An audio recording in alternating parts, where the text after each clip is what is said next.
What's going on, guys? So in the previous video, I discussed about a potential market correction, and it happened this week. The market has come down for the past 2-3 days. It's not that much. If you look at the S&P 500, this is the range that the market has been sold up, pretty much from the top right here to all the way when Friday closing, only 4%. So that's not really a crash. It's just a minor correction right now. And when a moment like this will define whether you survive the market or not. Most people will panic, sell, and then they result in major losses. Now, if you really have a plan, then you have to calm down and decide what you want to do with your portfolio, right? So pretty much before last week, I raised cash like almost 60% in my long-term portfolio, and still expose myself with the companies that I really like in the market. It doesn't matter what the market do or the market does. I will stay in the market with some major stock that I think is going to do well in the future. So when the market corrects like this, you need to have cash to buy some more because stock are like on sale, right? This is called average cost. I want you to go over the list of stock you want to buy this weekend and really plan out to see which one you want to buy.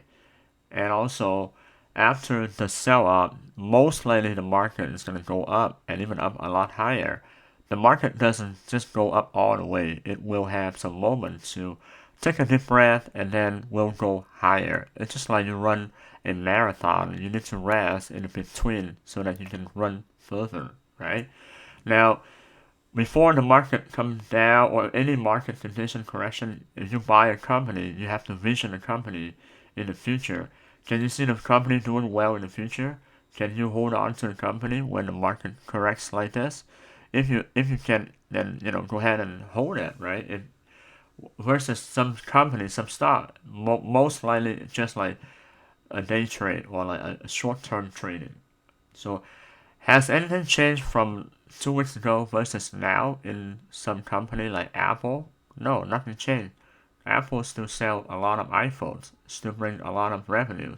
Apple still have really nice dividend. So why are you afraid of? If it's going lower, then go buy some more. Apple was 145, now it's 121. That's 20 points off.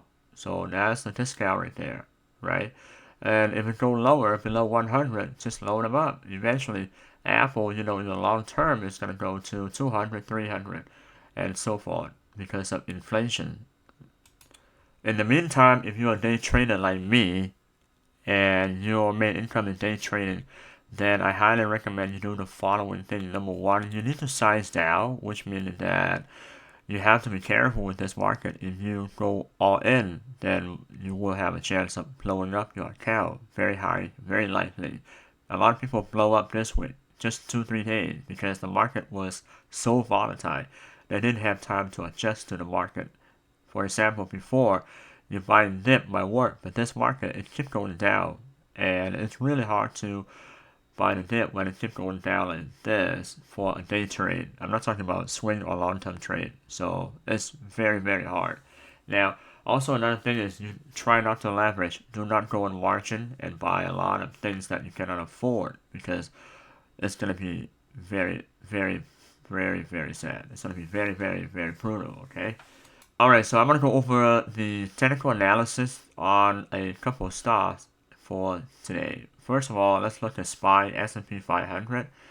Now, SPY closed right above the 50-day moving average was 378. That area was very, very high levels of support.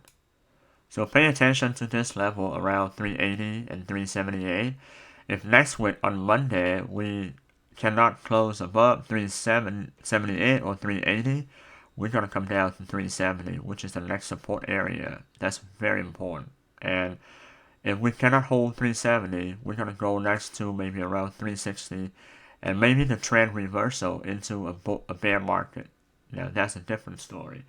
Second stock I want to talk about is Tesla. Tesla was very bearish on Friday, and the price action was just a lot of selling off by the end of the day.